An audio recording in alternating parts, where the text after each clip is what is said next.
Hello everyone, welcome back to the channel. Hope you are doing well and fine, and in today's video I'll be showing you how to change bank account on PrizePicks. So without wasting any time, just jump right on the video and make sure to watch this video till the end and follow the steps as well. Now, to change the bank account linked to your PrizePicks account, what you need to do is first access the PrizePicks app. Open the PrizePicks app on your device. Number 1, access the PrizePicks app. Open the PrizePicks app on your device.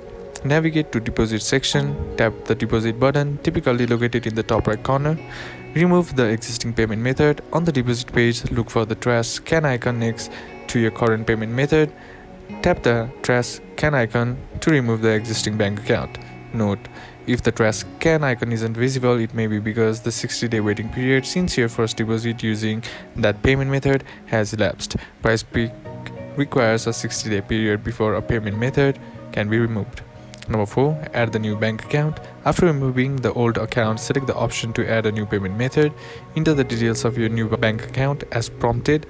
Number 5, verify and confirm. Ensure all the entered information is accurate. Confirm and save the new payment method. And that's basically how to change bank account on PrizePicks, and that's basically how you can do it. And that's it for today's video, guys. Hope this video was useful to you. Leave a like if you did. Comment down below what the next video should be on. Consider subscribing to the channel. Thanks for watching. Bye bye.